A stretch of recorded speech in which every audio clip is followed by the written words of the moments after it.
Have you ever watched a wildlife documentary and thought, I would love to do that? Well, today I'm going to talk about the various ways in, the various routes to becoming a wildlife cinematographer, DOP or camera person. We're going to have a bit of a walk around this woodland. I'll take you with me and I'll talk about the 6 different routes in to becoming a wildlife camera person. Let's go.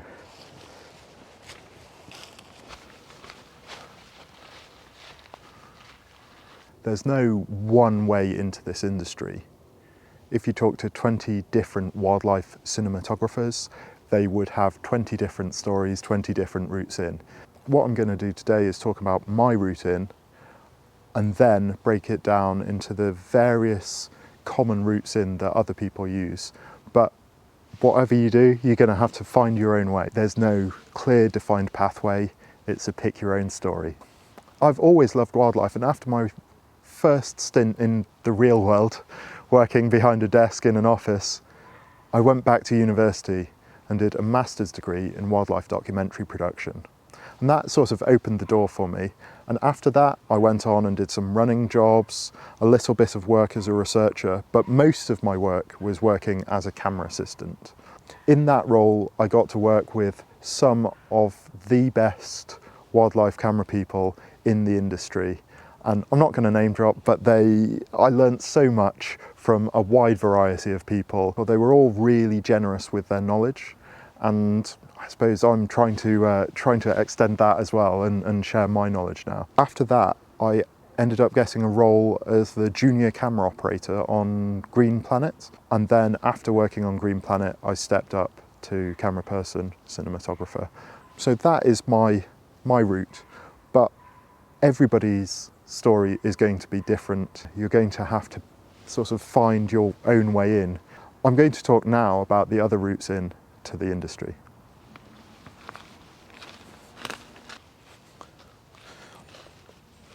The first pathway in, I would say, is camera assisting. And so that involves working alongside a camera person. Generally, you're there to be helpful and technical. It involves everything from making sure you've got a load of charged batteries with you, helping to change lenses, setting up time lapses, flying a drone, being a second pair of eyes, a second pair of hands, and just generally being helpful. It often also involves all the downloading and data wrangling at the end of the day. So you are a second technical person there to back up the camera person. It's how I spent most of my career and how I got into the industry and how I learnt so much. It's very rare that a camera person has one assistant that they always work with. There are some people in the industry that do have that, and they'll work with someone for a year, a couple of years, and then that person will move on and they'll bring someone else in.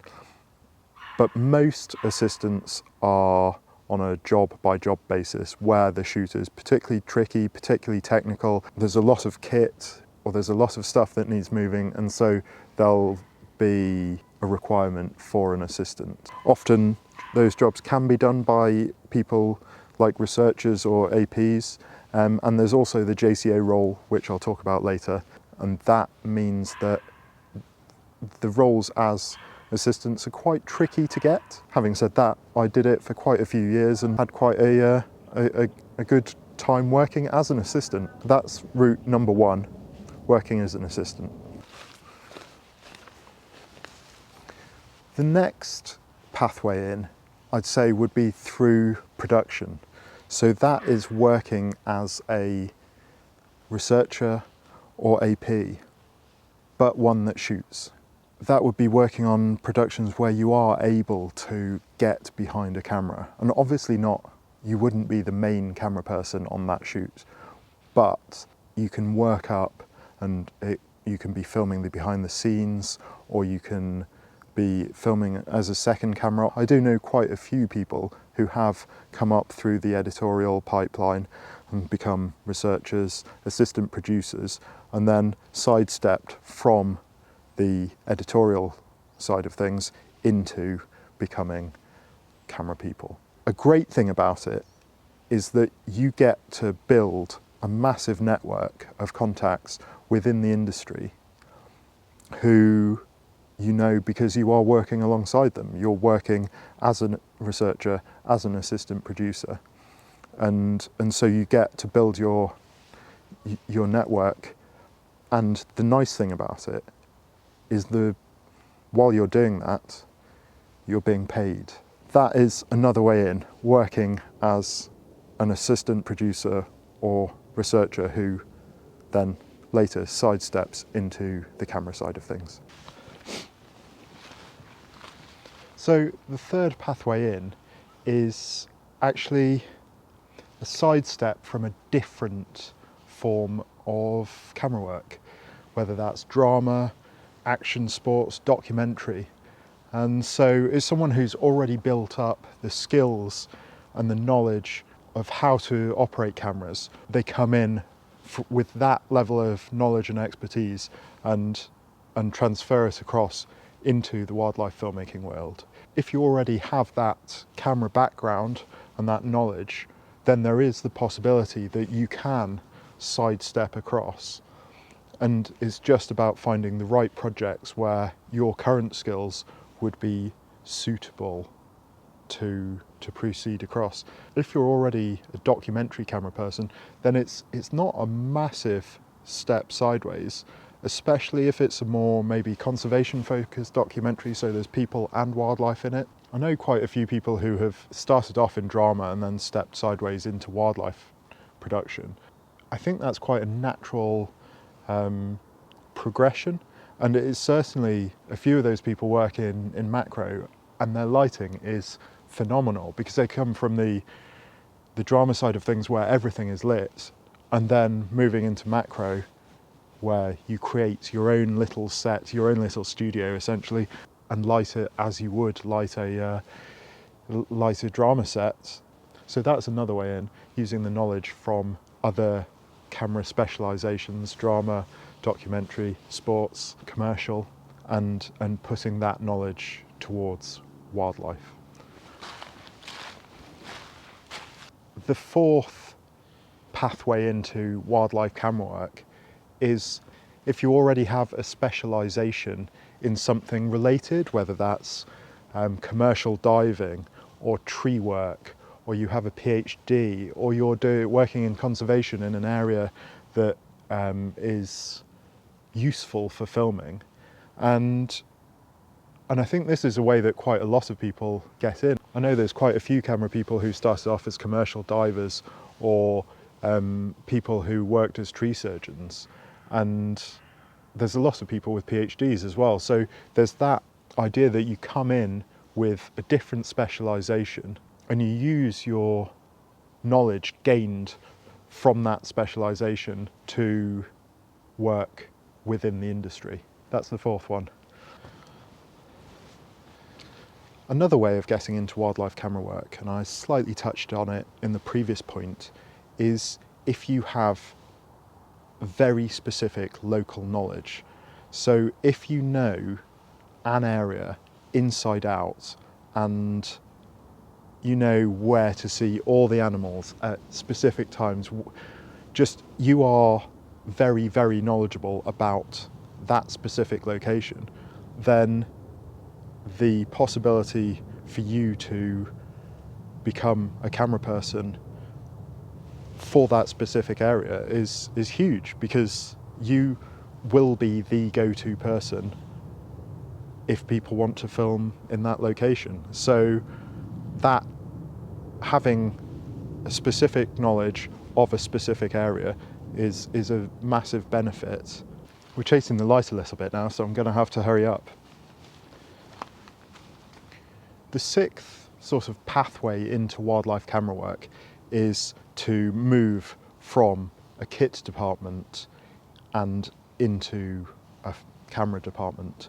A lot of production houses in Bristol now have their own in-house kit technicians, and this is a really good way of learning kit and also getting to know producers and the various editorial staff who you will be working with.